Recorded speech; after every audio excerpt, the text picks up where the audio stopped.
you're watching Shalom World News. I'm Donna Villa coming to you from Chicago, USA. Here are the latest headlines from around the world. The uncertainty regarding the celebration of the Mass in the extraordinary rite in religious institutes that only celebrate the Tridentine Latin Mass has come to an end.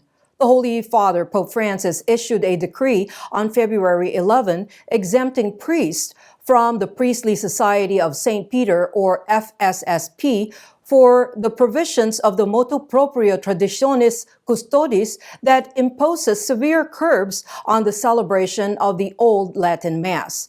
The FSSP issued a press release on February 21st explaining the exemption. According to the French weekly Famille Chrétienne, the exemption could be extended to other religious orders loyal to Rome, but exclusively use the 1962 Missal for Mass.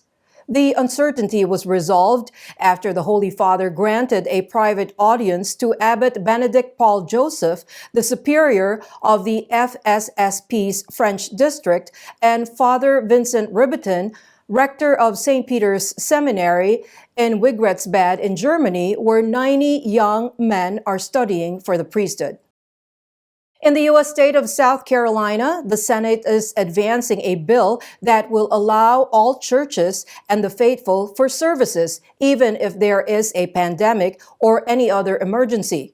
Churches can admit believers as long as other essential businesses remain open in the state. Last week, the bill was unanimously approved by a Senate committee, and it was sent to the Senate Judiciary Committee. It was in March last year that the bill was passed in the House. Those who support the bill say that South Carolina did not close down any churches when other businesses were closed in spring of 2020 when the pandemic started. However, they said that the proposal is necessary to ensure that the closure of churches does not happen. Thanks to the medical conscience law of Illinois that protects healthcare workers from being coerced to take part in procedures that violate their conscience, a pro-life supporting nurse has won a hefty compensation. It was Sandra Rojas, a pediatric nurse at the Winnebago County Health Department for 18 years, who won a compensation of $370,000. In 2015, the department instructed her to assist in abortion procedures, and when Sandra objected, they offered a non-nursing position as a food inspector, which she refused. After resigning, she filed a lawsuit against the county. In October last year, the court ruled in her favor, and Sandra was given a statutory fixed amount of $2,500 plus an award of attorney's fees to be determined. On February 17, the court ruled that the fee is $370,000. In its ruling, the court said that the health department could have reasonably accommodated Sandra's objections without removing her from her job. The Vatican has approved the canonical coronation of a historic image of the Blessed Virgin in the Philippines, venerated under the title of Nuestra Señora del Patrocinio. The sacred statue is enshrined in a church in the Cebu province.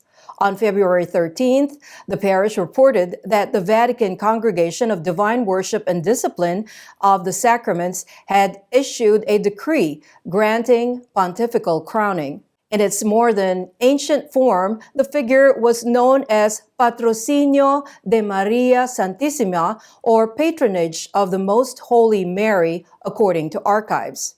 The coronation rite will take place on April 23rd as part of the Archdiocese's commemoration of the 500 years of Christianity in the Philippines.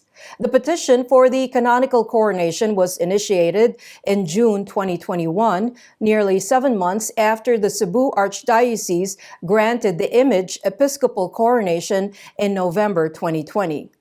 The Augustinians founded the Church of Bulhoon as a chapel in 1599.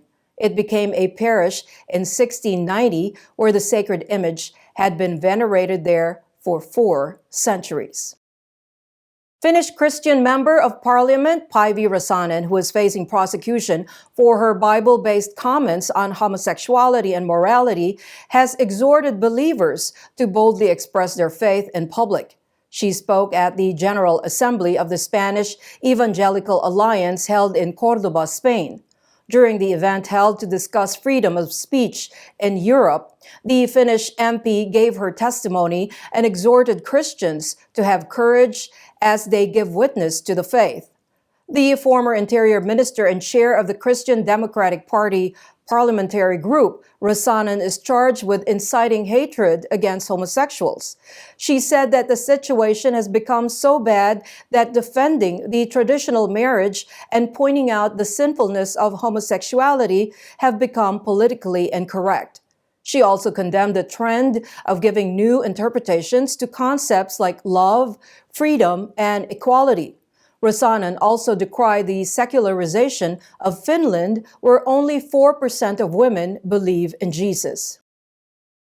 In a depressing move that has shocked pro-lifers, Colombia has become the latest Latin American country to expand access to abortion.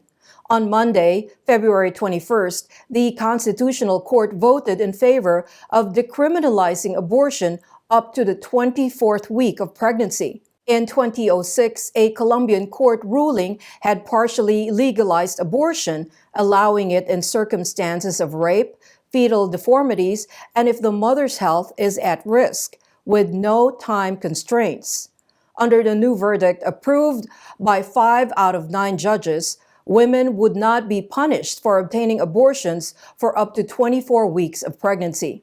The United for Life platform and various pro-life organizations in Colombia gathered outside the Constitutional Court, urging the court to not legalize abortion. With the latest verdict, Colombia joins the group of Latin American countries, including Mexico and Ecuador, that have recently legalized abortion.